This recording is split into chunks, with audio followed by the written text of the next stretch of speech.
Bom dia, boa tarde, boa noite, amigos, colegas, povo da minha amada Porto Alegre. Esse bordão vocês já conhecem, serve para mais de um programa.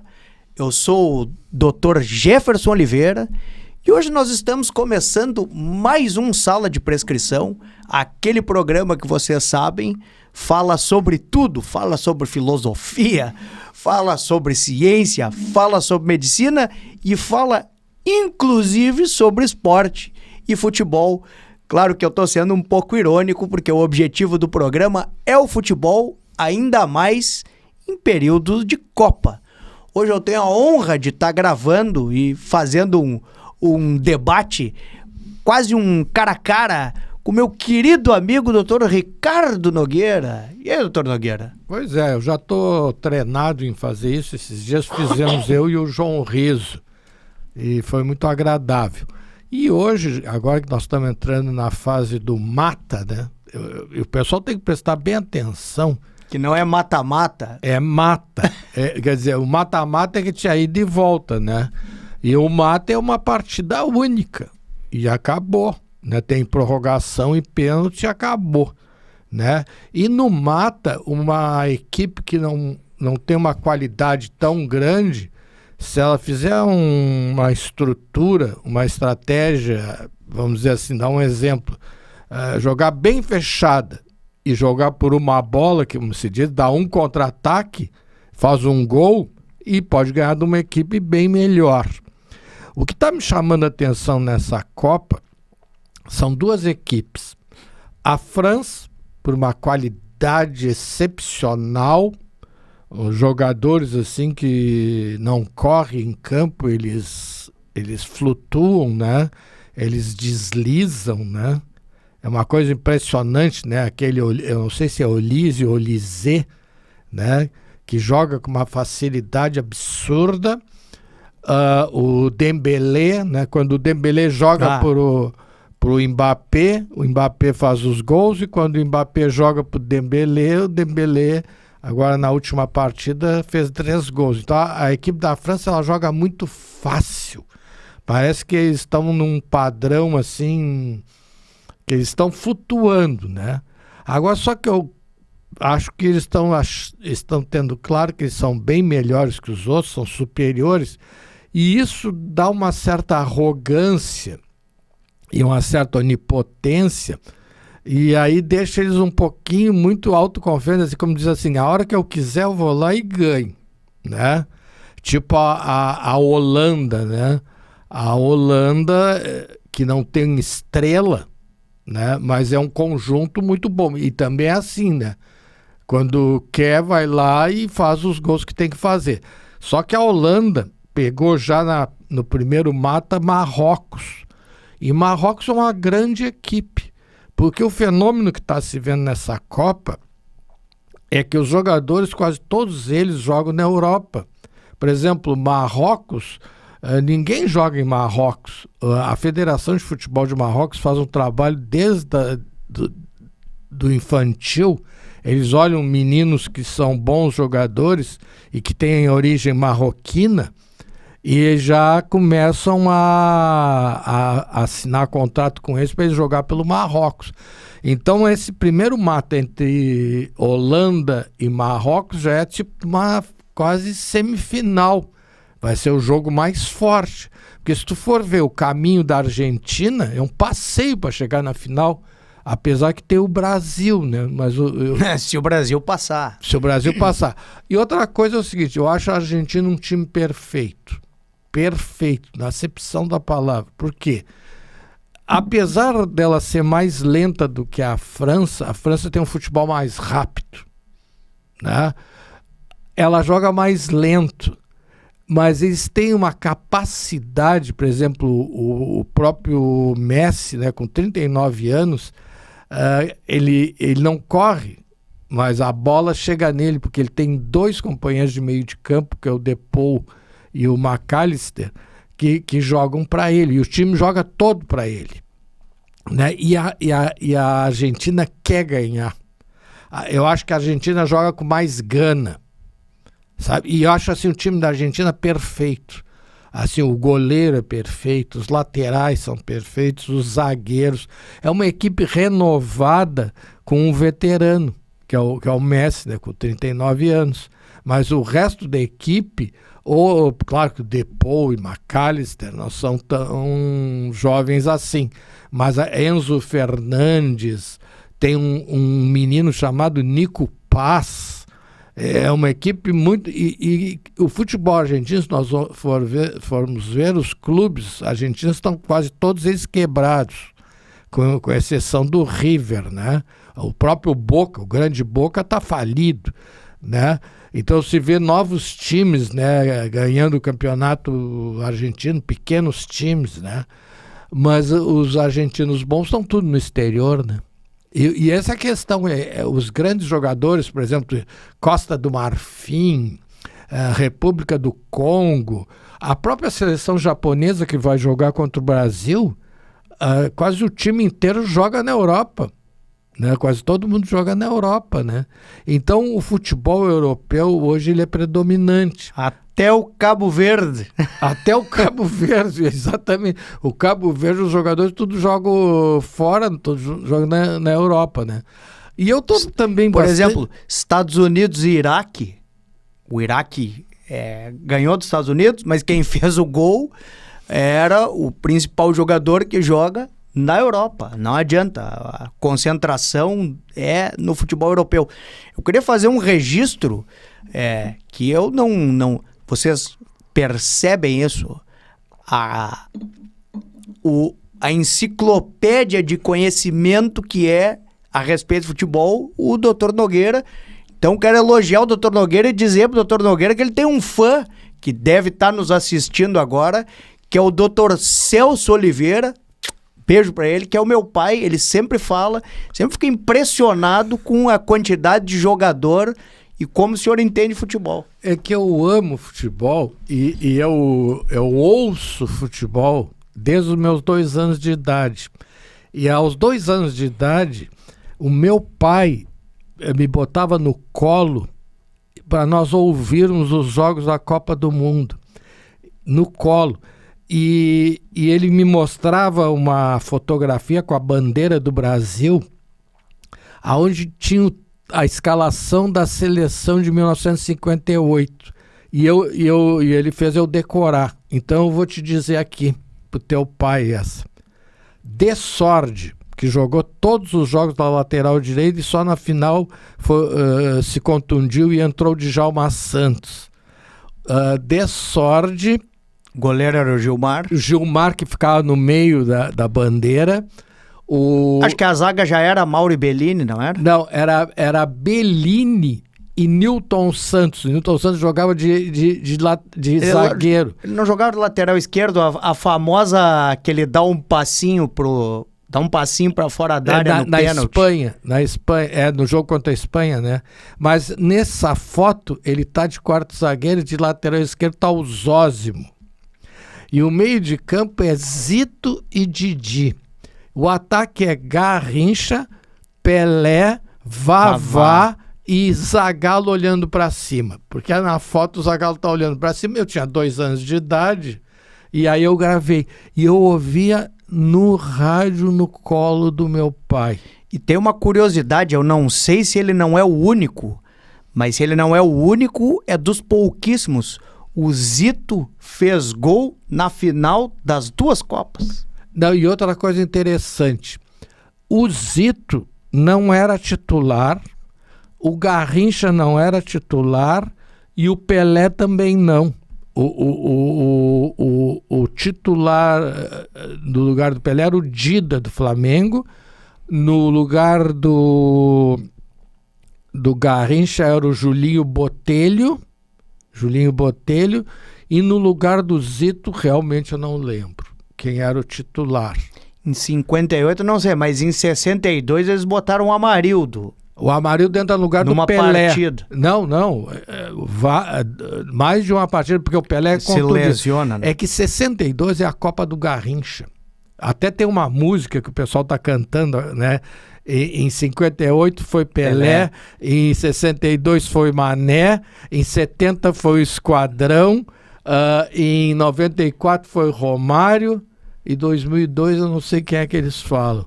Né? Tá muito legal isso. Agora a Copa é um fascínio, né? Ela é um espetáculo, assim, as rendas, né?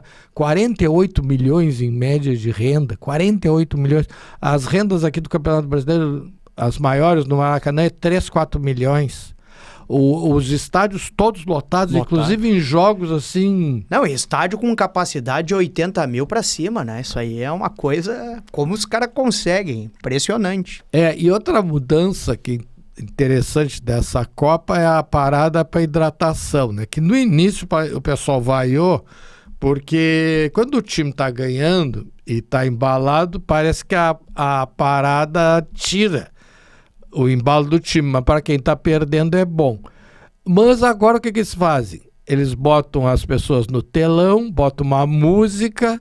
O pessoal diz que essa parada é mais uma coisa publicitária, né? E eu sou favorável da parada, porque inclusive é uma oportunidade do técnico fazer uma parada técnica e reorganizar as linhas e tal.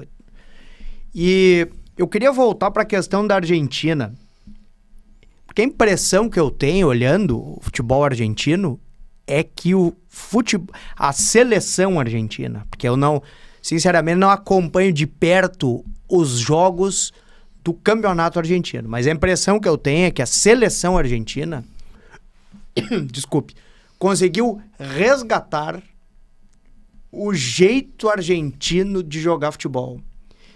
E é isso que eu falo da seleção brasileira. A impressão que eu tenho é que a seleção brasileira está demasiado europeizada. E eu acho que a seleção brasileira só vai voltar a realmente disputar em altíssimo nível quando a seleção brasileira se voltar para dentro do futebol brasileiro e se lembrar o que era o futebol brasileiro, que se perdeu um pouco, como eu já vi declaração do Zico em 82, quando ficou, digamos, demonstrado a superioridade do futebol força e futebol pragmático sobre o futebol técnico. Isso é a opinião do Zico. Pois é que na verdade foi uma opção, né?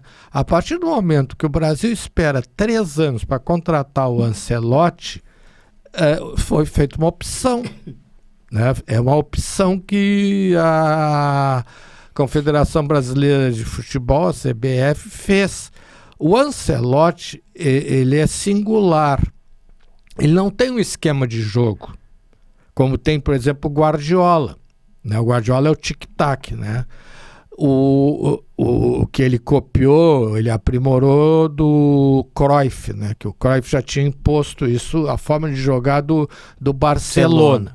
Então, por exemplo, o Manchester City, o Barcelona, eles têm um tipo de forma de jogar que eles vêm desde as canteiras, né? As canteiras são a base, né?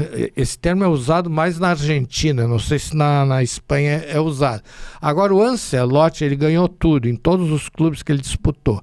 E ele não tinha um esquema, o mesmo esquema em todos os clubes. Ele joga conforme o adversário. Então ele se adapta conforme o adversário. Então essa é a singularidade do Ancelotti. Ele não tem um esquema assim próprio.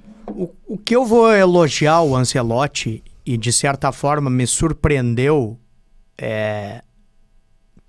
porque a gente no Brasil não está acostumado aos técnicos terem esse tipo de comportamento, é que o Ancelotti teve coragem / respaldo, talvez, né, porque convive com os jogadores, de exatamente fazer a mudança no time e trocou 3 jogadores ali que fizeram toda a diferença.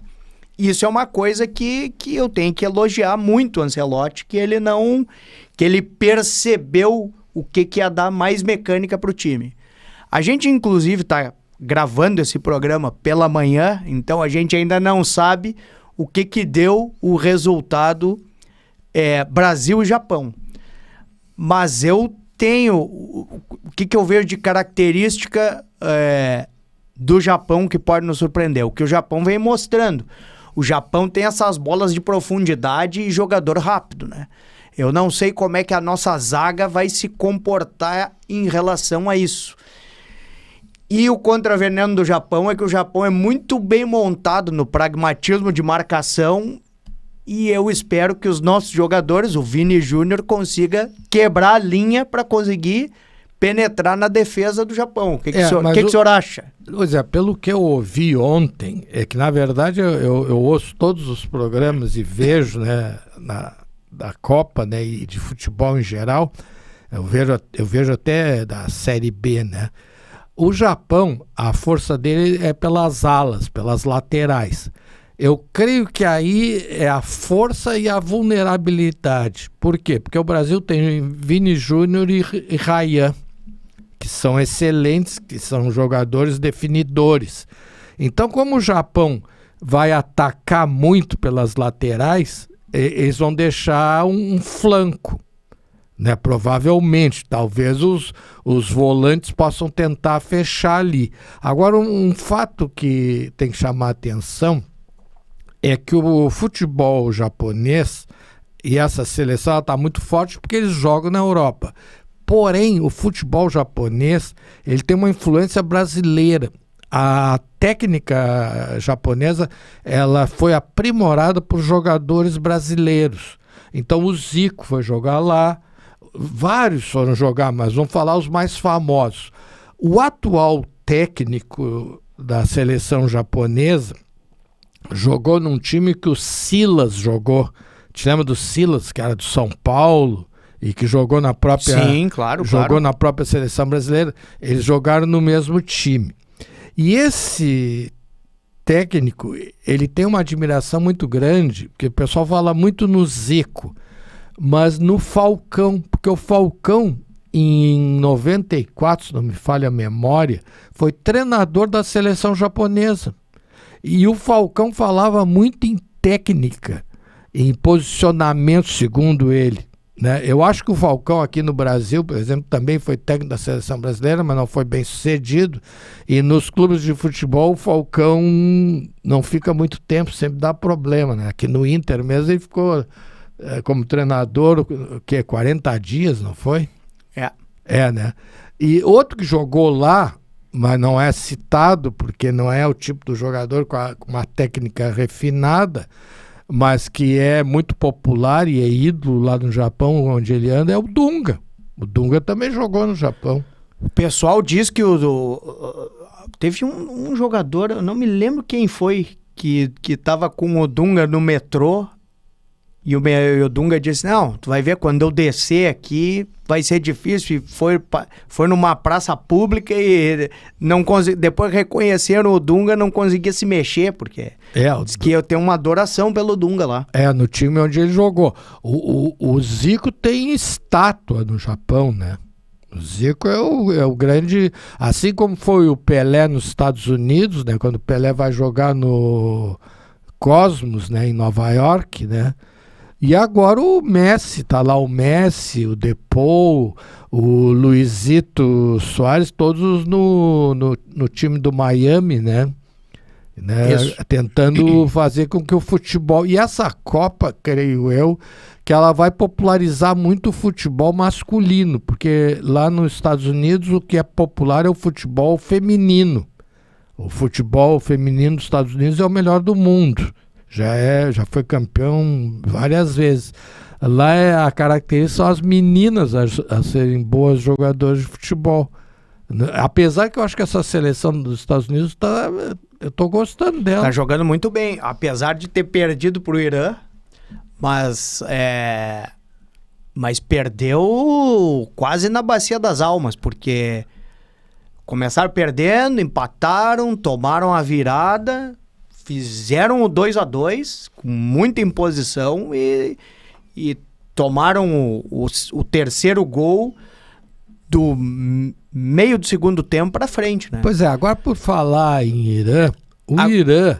Agora eu só queria não perder a oportunidade de dizer isso, é uma coisa que me impressiona. Eu tenho uma amiga que também é minha professora de inglês, que é a Kristen, que é uma nativa americana, mora em Nashville, e toda segunda-feira, ao meio-dia, eu bato um papo com a Kristen durante 1 hora. E a Kristen nem sabia que estava tendo Copa do Mundo lá. Pois é, mas Isso é uma coisa que me chama atenção. É que eu acho que o que mobiliza muito os Estados Unidos, como tem gente do mundo inteiro nos Estados Unidos, né? São os nativos dos países que estão jogando, que moram nos Estados Unidos ou moram no Canadá e no próprio México, né? Mas tu estava falando na questão do Irã. O Irã dependia de uma derrota ontem entre Argélia e Áustria. E o empate entre Argélia e Áustria, os dois se classificavam. E o jogo estava 0-0 e os dois times não querendo jogar. Então está caracterizando uma marmelada, né? E não sei se tu já notou que em tudo que é Copa do Mundo sempre tem uma marmelada. Ou seja, para os dois o empate servia. Aí o público começou a vaiar, porque eles não estavam querendo jogar. Aí eles começaram a jogar. A Argélia fez 2 gols com o Mahrez, né? O Mahrez é um jogador que jogou no futebol inglês e argelino, inclusive o goleiro da Argélia é o filho do Zidane, né? Até diz que é mau goleiro, né? Diz que não é grande coisa, diz que é mãozinha de alface, né? Mas aí começou o jogo e o que ocorreu? A Argélia faz 3-2 na Áustria. E aí o Irã está se classificando. E aí no último minuto, segundo gente que viu o jogo, disse que meio facilitaram para a Áustria fazer o terceiro gol. Entrou um rapaz lá de 2 metros de altura, faz um gol de cabeça, 3-3. Aí os dois times, é uma festa dos dois times, que os dois times se classificaram por um mata e o Irã ficou fora, né? Ficou uma coisa meio estranha, né? Porque o Irã ganha dos Estados Unidos e está tendo agora esse conflito, né, entre Estados Unidos e Irã, lá no Estreito de Hormuz, e é bombardeio em navios americanos, e tá esse conflito lá. E sim, aí... e o Irã não pode nem entrar em território americano, né? Ficar no Canadá e vai para os jogos. Joga e tem que sair do jogo, já tem que sair do território americano. Alguns diretores e membros da comissão técnica não puderam entrar, né? E aí tem o Irã lançando drone contra navios americanos que estão no Estreito de Hormuz. Então já tem a grande marmelada da Copa, né? Essa eliminação do Irã, mas uma marmelada entre Argélia e Áustria, né? E foi muito estranho mesmo, né? Aí os dois times, no último minuto, o pessoal diz, olha, deixaram a Áustria empatar para deixar o Irã fora. Tem a famosa aquela marmelada da Copa da Argentina, 78. né? É a goleada da Argentina contra o Peru, que o goleiro do Peru era o Quiroga, que era um argentino naturalizado peruano. Né? Mas sempre tem, né? E a Copa, que é muito preocupada com a moralização das regras e coisas. Outra coisa que chama atenção também nessa Copa são as 5 substituições, né? Que é meio time. E outro fato também, que o jogo está mais corrido, né? Está mais corrido. E os impedimentos milimétricos. Eu vou dizer, acho que evoluiu a qualidade dos jogos da Copa. Os primeiros jogos, aquilo que a gente até comentou aqui, eu achei jogos com times muito reativos. Faziam uma linha de marcação lá em cima e a bola não passava muito pelo meio campo. Não que isso tenha mudado radicalmente, mas agora eu vejo que o pessoal está jogando um pouco mais, até não está passando tanto pelo meio campo, mas as jogadas de infiltração em diagonal, principalmente, com bola trabalhada, eu tenho visto mais. Então eu tô começando a gostar, acho que os times estão amadurecendo. Mas já que a gente falou em marmelada, vamos tocar em 2 assuntos polêmicos. Primeiro assunto polêmico, pessoal dizendo que tem seleções, né? demasia de seleções, e foi citado principalmente a França, de jogadores que são naturalizados daquele país ou que não têm uma origem naquele país, uma origem familiar. E a outra coisa que eu acredito que a gente não possa deixar de comentar alguma coisa, porque explodiu essa semana passada, o negócio das bets. Pois é, vamos por partes, né? Hoje o jogador tem que optar por qual país que ele vai jogar. Antigamente tu podia jogar por mais de um país, né? O Mazzola, por exemplo, Altafine Mazzola, ele jogou pelo Brasil, ele foi reserva do Pelé em 58 e foi para a Itália e jogou pela Itália. Ele disse que não abandonou o Brasil, que o Brasil que abandonou ele, porque aquele jamais ia jogar no lugar do Pelé, né? E nisso ele tem razão. Outro que jogou por 2 países foi o Puskás, que jogou pela Hungria e jogou pela Espanha, se não me falha a memória, e tem um terceiro que eu não lembro. Hoje não pode ocorrer isso, tu tem que optar. Por exemplo, o Olise, eu não sei se é Olise ou Olise, que eu acho que é um jogador sensacional, um craque, que joga pela França, ele poderia jogar por 4 países, mas ele optou por jogar pela França, né? Então, são opções. Agora, outra questão é o seguinte, o que a gente está vendo nessa Copa é a morte do centroavante, o fim do centroavante. Do centroavante fincado, estamos vendo o fim. O Brasil tentou o centroavante fincado no início e não deu certo. Não deu certo, mas ainda a torcida insiste com o Hendrick, né? Eu sou favorável, né? Eu sou Filipão, né? Eu gosto do centroavante Mandioca, que joga fincado lá. O que acontece? O centroavante, ele não deixa a zaga subir e isso fatalmente abre um buraco ali pro resto do time poder trabalhar, né? Isso é um fato. É que agora tem esse jogador todo campista, como se fala, né? Que joga por todo o campo. Por exemplo, o Ryan. O Ryan, ele entra pela direita, né? O próprio Vini Júnior também. Mas eles entram pela direita, mas eles fazem aquilo que o Robin fazia sempre, né? Driblava para dentro. Tem outros jogadores europeus que começaram a fazer esse tipo de jogo, né? Até o jogador que joga com o pé trocado, né? Ele é destro. Sim, tá cheio. No Grêmio, por exemplo, tem o Amuso, que é um destro que joga pela esquerda. Que tá querendo ir embora, né? Porque quer ganhar mais. Aí no Grêmio, eu acho engraçado, né? O Grêmio, por falar em Grêmio, né? No Grêmio todo mundo quer ganhar milhões, né? Porque tem um lá que ganha milhões e não joga nada, é reserva, né? E agora todo mundo quer ganhar milhões, né? Isso é uma coisa fantástica. Agora, esse negócio de Copa do Mundo também dá valorização pro jogador. Tem um atacante da Suécia, Isaac, é um menino bem magrinho, que foi vendido agora por 1 bilhão. O jogador mais caro da história do futebol, né? Quer dizer, uma coisa absurda isso, né? E aí fica a pergunta para já entrar no debate do segundo tópico. Isso tem influência das bets, será?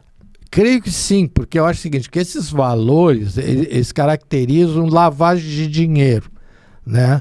As bets, elas, por exemplo, a contratação do Lucas Paquetá por 262 milhões, mas o Lucas Paquetá não vale nem 1/10 disso, né? Até que jogou um pouquinho aí, mas inclusive há denúncias no Brasil de que o Flamengo é um clube que faz lavagem de dinheiro, né? O Ministério Público parece que vai começar a investigar, mas será que vai mesmo? Ou vai dar aquela pizza? Pois é. O Flamengo ele tem influência muito grande, né? Inclusive no STF, né? E não só o Flamengo, como também a CBF, né? Porque quem manda na CBF é o filho do Gilmar Mendes, né? Que é ministro, ele é o CEO da CBF. A questão das bets, assim, as bets vivem da miséria do povo, né? E quem mais joga são os pobres. E quem denuncia isso de uma forma exemplar é o Mbappé. O Mbappé fez as bets iam financiar, patrocinar a seleção francesa. E o Mbappé se negou, né, e denunciou, porque disse que é o povo dele, da onde ele nasceu e viveu e conviveu, e ele conhece pessoas que sofreram com dívidas dessas bets, e as quadrilhas funcionam que nem aqui, de agiotagem, que emprestam dinheiro para as pessoas e depois pressionam essas pessoas, e muitas vezes já ocorreu aqui e lá fatos de suicídio ou de homicídio, de ameaças às famílias a ter que pagar essas dívidas. E aqui no Brasil ainda tem um outro problema pior, que são as bets marginais. Aqui tem bets ilegais, que são financiadas por colombianos, bolivianos, né? Quadrilhas principalmente bolivianos, que tem muito em São Paulo, porque tem muito boliviano clandestino, gente que trabalha em porões, inclusive para a indústria têxtil, principalmente aqui em São Paulo. Eita! E esse pessoal aí tem essa coisa que eles vêm aqui para ganhar dinheiro, mas eles não têm direito nenhum, porque eles trabalham tudo clandestinamente, né? Então eles têm a esperança de jogar para ganhar dinheiro. Então esse jogo compulsivo, eu, por exemplo, tenho pacientes que deixaram de trabalhar para ficar jogando, e aí se endividaram, e ocorreu tudo isso que o Mbappé denunciou. Aliás, eu queria aproveitar então a oportunidade, a gente não está no Corações e Mentes, mas essa compulsão por jogo, doutor Nogueira, tem muita gente que não compreende e fica pensando, mas como é que vai ser ter essa falta de inteligência e vai jogar tudo, destruir a família? Seria a mesma compulsão que move, por exemplo, o adito em álcool, o drogadito? Tem outro mecanismo? Como é que isso funciona? Tá ligado ao centro do prazer? Porque eu já vi, por exemplo, vi depoimento do Michael Jordan que dizia que a emoção mesmo não era ganhar, era a possibilidade de perder tudo, que aquilo ali é que dava um... É a questão da adição, né? Addiction, né? Por exemplo, vou te dar um exemplo. As pessoas que fazem aquela cirurgia bariátrica, o que é muito comum pós-cirurgia bariátrica é que pacientes que tinham compulsão pela comida façam compulsão pelo jogo. É bastante comum. E não só pelo jogo, também pelo sexo, né? E então, na verdade, qual é o problema? O que eu digo, eu fazia a avaliação de pacientes pré-cirurgia bariátrica.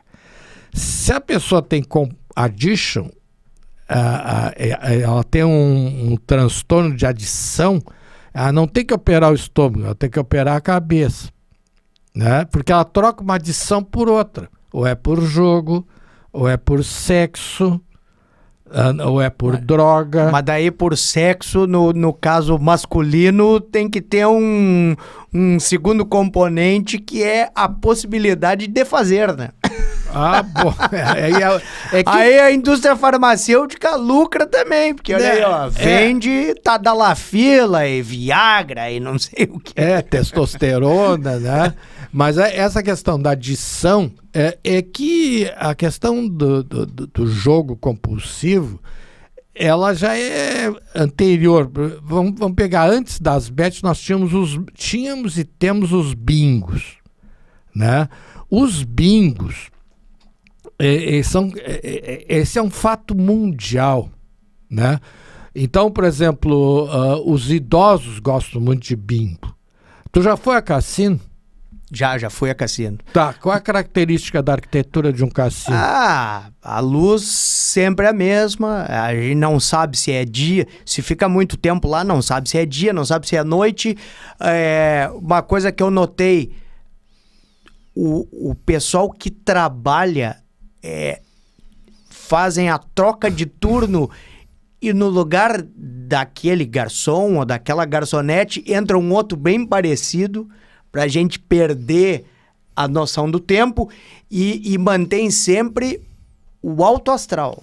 Tá, né? Sempre festa. Exatamente, são locais fechados, nunca tem luz direta, não tem relógio em cassino, sabia? Não tem relógio em Fleury? cassino. Não tem, para te perder a noção do tempo, né? E outra coisa, esse processo dos cassinos, eles começaram na América, em Cuba.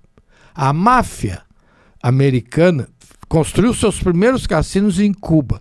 Quando o Fidel faz a revolução em Cuba, ele acaba com os cassinos. E aí a máfia tem que se transferir para Las Vegas. Sabia que os cassinos de Cuba são anteriores aos de Las Vegas?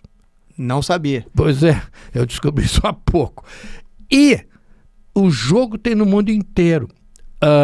Os cassinos de Macau, que é uma ilha que fica do lado da China, mas ela é de origem portuguesa, são os cassinos que faturam mais no mundo, faturam mais do que os de Las Vegas, né? Porque o pessoal do Sudeste Asiático, e tem muito dinheiro hoje no Sudeste Asiático, jogam muito, né? E um dado interessante, a maioria do faturamento do cassino é nas maquininhas, e quem joga são idosos, aquelas maquininhas. Por exemplo, no Rio de Janeiro, em tudo que é lugar tem os caça-níqueis, aqueles, tem nos bares, inclusive o jogo do bicho lá no Rio de Janeiro fez, como eu diria, nós falaríamos em medicina, transição epidemiológica, tem uma transição, hoje eles investem mais nas maquininhas do que o jogo do bicho, né? Então isso aí é que a pessoa sempre tem uma questão mágica, né? De ganhar dinheiro sem trabalhar. Então, por exemplo, as pessoas param para jogar. E outro problema das bets agora é que se criou aqui um cassino 24 horas. Então aqui tu pode jogar tudo. Aqui tu joga na roleta, no blackjack, tudo que qualquer jogo. E a menor não pode jogar, mas aqui quem é que controla? E outro fato, que é um fato criminoso, que está havendo uma campanha, é contra esse jogo do Tigrinho, que essa namorada aí, o ex-namorada do Vini Júnior, fez fortuna, tal de Virgínia essa. E parece que a namorada do Mbappé, uma atriz lindíssima, que é daquela série Elite espanhola, Expósito, não se tem certeza se ela também não faz propaganda das bets. Né? E é que as bets é muito dinheiro. Então o governo brasileiro, aqui nosso, ele estimulou as bets para ganhar dinheiro com imposto. Só que o que a gente está perdendo, com gente que está deixando de trabalhar, que está precisando ser internada, é a mesma situação do fumo, né? Nós faturamos o imposto contra o fumo, é o maior que tem no Brasil. Só que o gasto para tratar câncer de pulmão, todo que é arrecadado em imposto não cobre. Não cobre. Mas a minha pergunta é o seguinte, o senhor falou que jogo tem em toda parte do mundo. E o mundo, ele, apesar de hoje globalizado, ele, em certa medida, continua sendo multicultural. Então, em épocas de neurociência, existe algum consenso ou proximidade de consenso se a adição no jogo é uma questão neuroquímica, é uma questão cultural ou é uma característica do ser humano? O senhor falou, mais em idosos, e o senhor falou do pensamento mágico de ganhar sem trabalhar. Mas eu pergunto, se a gente tivesse se fosse possível magicamente fazer uma distribuição que ninguém mais precisasse trabalhar, será que sumiria a aposta? Será que o ser humano não precisa dessa emoção? Claro que precisa, né? É assim, ó. Sempre que o mundo foi mundo, houve drogas. Nós sempre tivemos drogas desde que o mundo é mundo, né? É que é o seguinte, o ser humano ele se divide em duas partes: melancolia e euforia. O próprio futebol. Por que o futebol é sensacional? Porque num mesmo jogo, tu pode estar melancólico e triste que o teu time está perdendo, e eufórico que está ganhando, e daqui a pouco reverte. Então a ideia que se tem é de mudar a situação que tu está. É mudar o teu estado. Então é o seguinte, se tu está bem, por que tu precisa te embriagar? Né? Apesar que aqui no Brasil tem uma propaganda que foi muito popular, tu que gosta de música, que era da Praianinha. A Praianinha era uma aguardente, uma cachaça. Então a propaganda era assim: se seu time ganhar, vamos beber Praianinha para comemorar.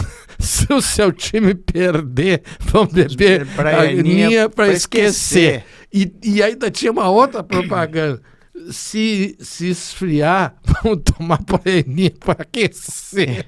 E se aquecer, vamos tomar Praianinha para refrescar, ou seja, bota gelo na bebida, né? Então, na verdade, eu trabalho com pacientes drogadictos, né? Então eu faço grupos. E esses grupos, eles são muito interessantes, que tem tudo que é tipo de pessoa, né? Desde um ex-desembargador, é tudo ex, né? Ex-comandante da brigada, um ex-oficial militar, um ex-bicheiro, é tudo no mesmo grupo, né? E todo mundo tem uma desculpa para beber. E aí tem um paciente meu lá do grupo que diz assim: um bando sem vergonha, porque eles tudo bebem que nem eu, porque gostam, né? Eu gosto. Eu bebo porque eu gosto. E eu gosto é de me embriagar. Eu quero me sentir embriagado. Então, na verdade, por que a Copa do Mundo é essa sensação? Porque há um certo embriagamento, né? Entendeu? Então a gente precisa mudar de estado. Tu que é músico, a música é um embriagamento. O inebriado, fica inebriado pela música. Mas eu vou fazer o papel do leigo aqui, porque eu acho que talvez esteja ocorrendo essa pergunta na cabeça da nossa audiência, e é uma grande oportunidade de a gente explicar uma coisa. O senhor, claro, que é o profissional especialista na área. Porque tem essa questão da mudança do estado de humor, da euforia e da melancolia. E hoje a gente vê muito veiculado no nosso dia a dia e eventualmente na imprensa a questão da bipolaridade. Então o ser humano, ele é bipolar de nascença? Ele tem dois polos? Na verdade, ele tem realmente, ele tem um único quantum que tem dois polos. Então eu vou te dar um exemplo. Se tu és rico, a riqueza te deixa entediado. Se tu és pobre, tu quer ser rico. E o rico, aquela riqueza toda, cria constrangimentos, problemas. Então a gente vê o seguinte, que esse tipo de patologia da doença bipolar, uma hora tu tá triste, outra hora tu tá alegre, essa mudança. O grande problema do ser humano é a constância, o equilíbrio. É que esse equilíbrio, essa constância, é uma coisa que deixa as pessoas entediadas. As pessoas são viciadas em emoções, em paixões. Sabe aquilo? Eu vou te deixar porque tu é muito certinho. Eu vou te deixar porque eu te amo demais. E aí tu me faz sofrer porque eu tenho medo do dia que tu vai me abandonar. Então, na verdade, eu como psiquiatra, vou te fazer uma afirmação. Não existe doença psiquiátrica nenhuma. Isso dá um corte. Não isso existe dá um doença psiquiátrica nenhuma. Só existe uma única doença, que se chama masoquismo. As pessoas adoram sofrer. Porque nós podíamos ser eternamente felizes se nós vivêssemos como Adão e Eva, pelados, na praia, ou na selva, na relva, sem ter necessidade de nada. Aquilo virou um tédio. Eles não aguentaram e tiveram que fazer o pecado original. Então, graças a Adão e Eva, que nós estamos aqui até hoje, nessa luta e nesse conflito. Mas eu lhe fiz essa pergunta da questão da bipolaridade porque talvez quem esteja nos vendo e quem repasse isso e quem repasse para o repasse, talvez diga, então tá aí o meu problema, ó, eu sou bipolar. E daí começa a fazer um deslocamento e dizer, então tá, eu não tenho responsabilidade sobre os meus atos porque tá aí, ó, eu tenho uma doença. Eu sou bipolar, todo mundo é bipolar. Sim, mas a coisa não é bem assim, né, doutor Nogueira? Não, é mais ou menos assim, porque é o seguinte, ninguém suporta a própria felicidade. Tá entendendo? Então tem que estragar. Entendeu? Sabe quando tá tudo certinho? Aí tem que fazer uma cagada, né? Entende? É a mesma coisa de 1982. Aí o Toninho Cerezo tem que fazer aquela cagada, né? E aí a gente perdeu, né? Então assim, a gente não suporta tá bem o tempo todo, entendeu? Te lembra aquele mito daquele cara que tinha que carregar uma pedra até lá em cima, aquele mito da mitologia grega. O da pedra agora? Mito de Sísifo.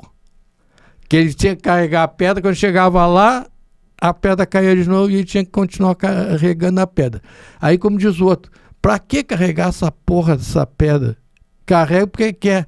É que nem tu dizer assim, eu tenho uma cruz que eu tenho que carregar. Tá bom, então carrega uma cruz de ouro, de diamantes. Então eu digo aqui e reafirmo, não existe doença psiquiátrica nenhuma, só existe uma, que é o masoquismo. Porque as pessoas gostam de sofrer, adoram sofrer. E o deprimido, principalmente, ele cria motivos para sofrer, para ficar deprimido. Eu tinha um paciente meu que era poeta, que ele tinha que se embriagar para fazer poesias depressivas e tristes, porque aquela alegria que era demais, ele não suportava, entendeu? Então, na verdade, o sofrimento é uma procura. Bom, a música, a gente falou em música, se a gente pegar as músicas mais famosas do mundo, elas não são sobre temas onde o cara tá bem e ele quer expandir a felicidade. São sobre temas, em geral, amorosos, onde o cara tá pra baixo, tá com saudade, foi largado. São melancólicos, é a sofrência. Olha a nossa querida e saudosa a cantora e compositora. Sim, a que morreu no acidente de avião, Marília Mendonça. Marília Mendonça. Então a gente adora essa sofrência. Tu quer ver? Quando eu era guri, eu adorava baile. Então, quando tocava essas músicas de corno e de dor de cotovelo, limpava banco, saía todo mundo dançando, né? Era incrível aquilo. Por que todo mundo saía dançando? Para aliviar o seu sofrimento. Mas todo mundo adorava aquilo, né? Então, lembra que tinha uma música famosa do Rossi, aquele Rossi? Sim, Aguinaldo Rossi. Não é Aguinaldo. Não é Aguinaldo, é o... Tá, essa... O Rossi. Eu não sei viver longe de você, você não me ensinou a te esquecer, tu lembra disso? Isso. Né? Essa música era uma das músicas mais brega que tinha.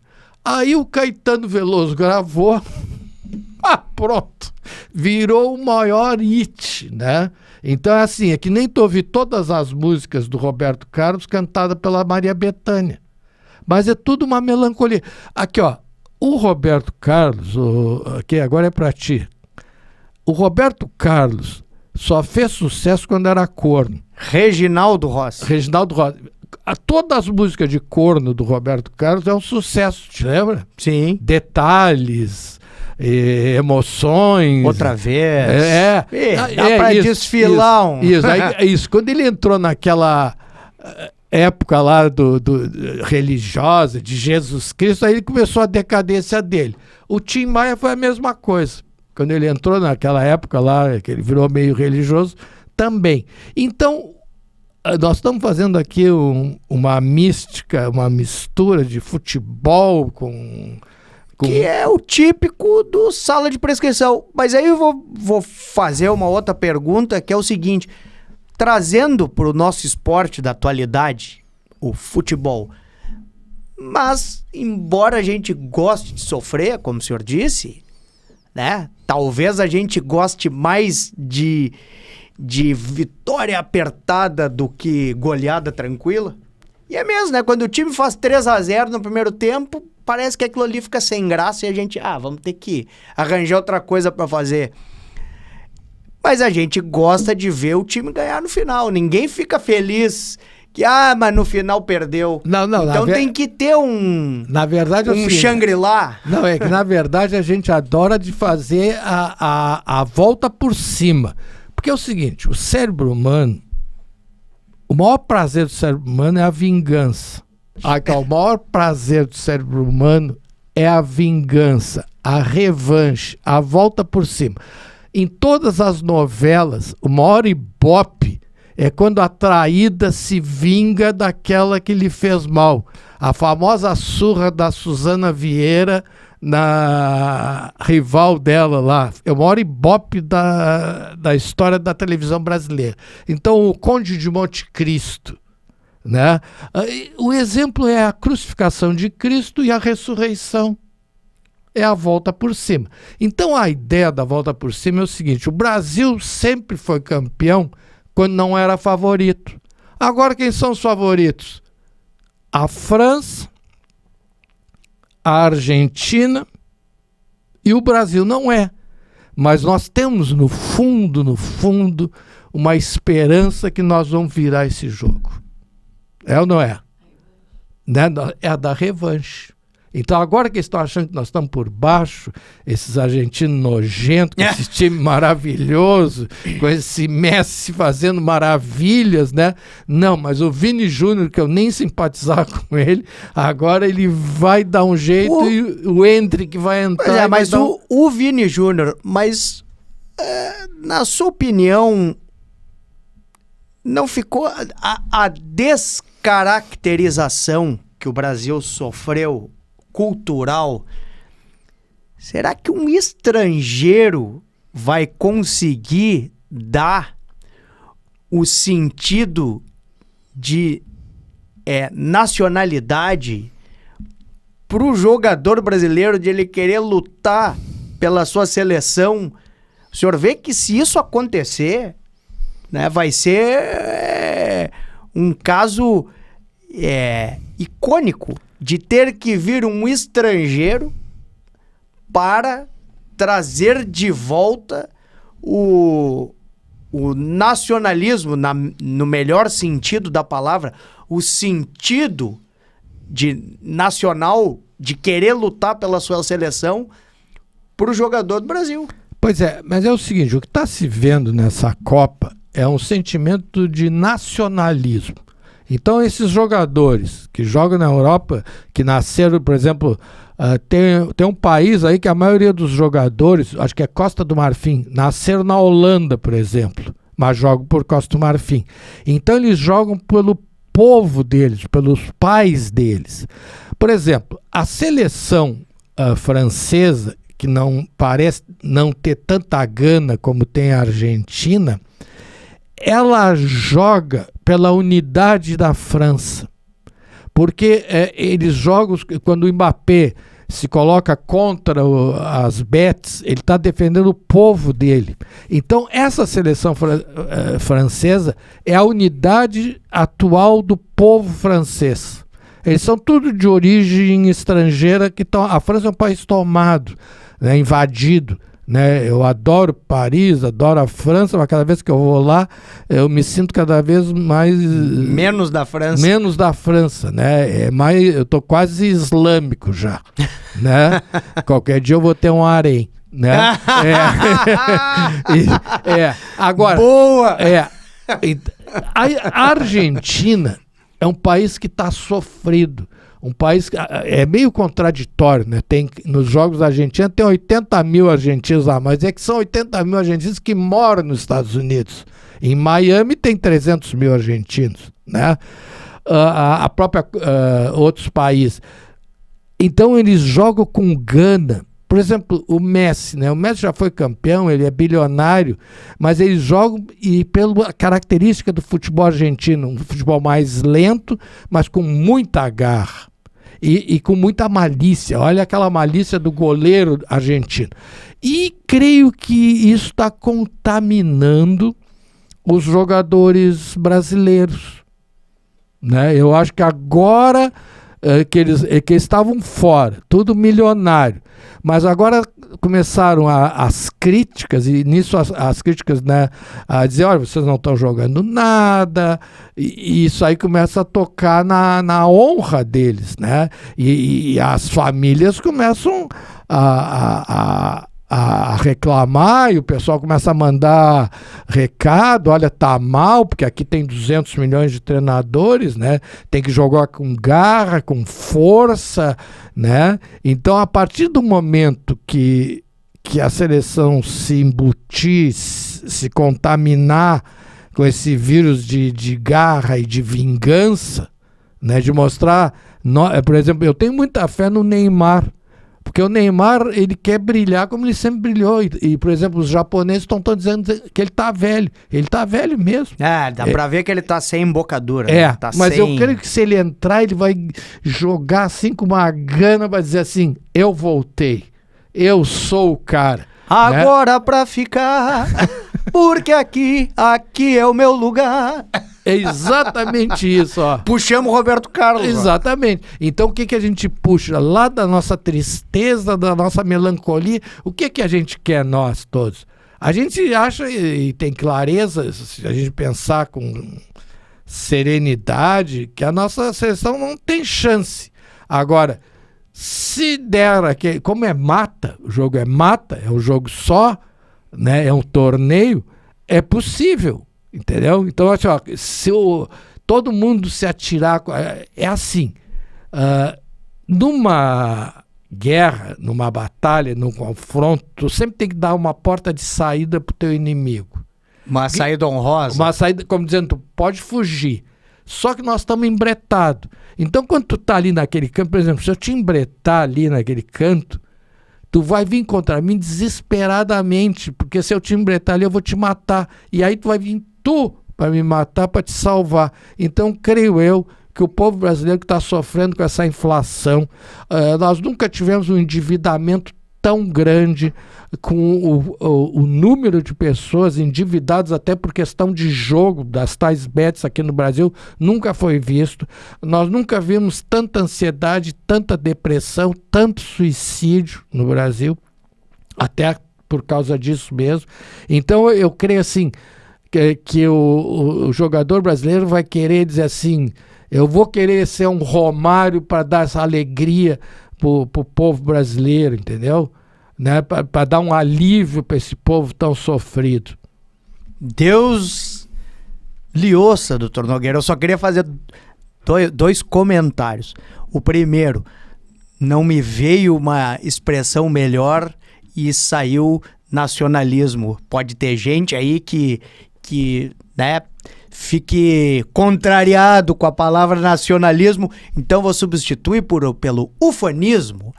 E a gente tá brincando que a gente quer um harém, porque chega em casa é o rolo de massa e o couro come. E com o que a gente tá ganhando não dá para manter um harém. Dá para manter uma e olhe lá, né?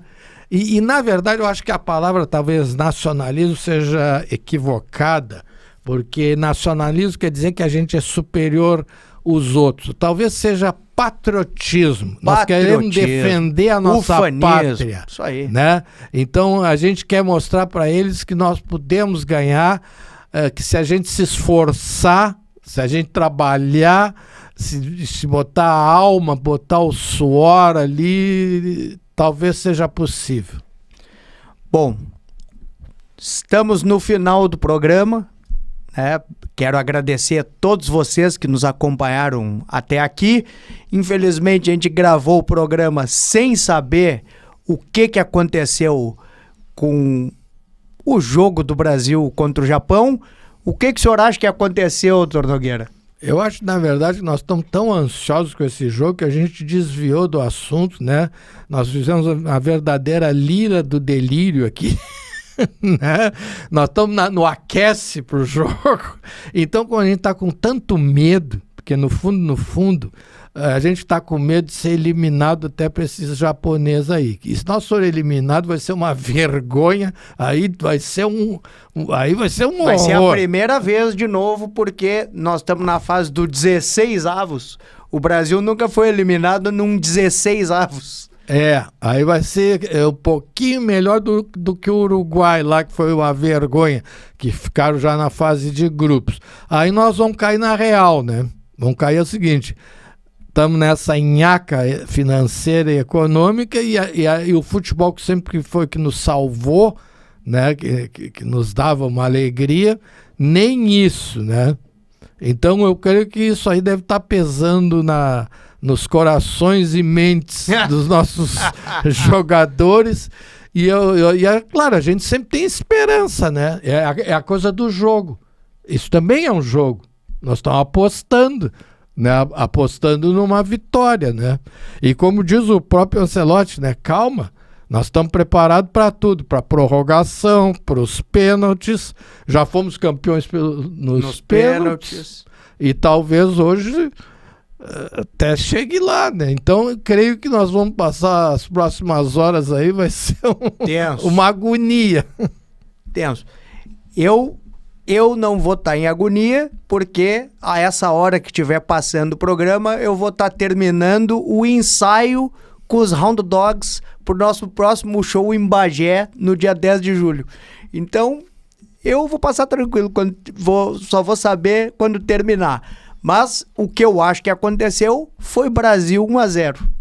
Pois é, eu também pensei no Brasil 1-0. Agora, esse negócio da placar, todo mundo que acha que entende, nunca entende. Ô, Cláudia, só para te conferir, no último programa Sala de Prescrição, a gente deu o placar do jogo contra o Haiti, não sei se tu te lembra, e eu revi o programa e o único que acertou foi O Fossari foi o único que acertou, que disse que era 3-0.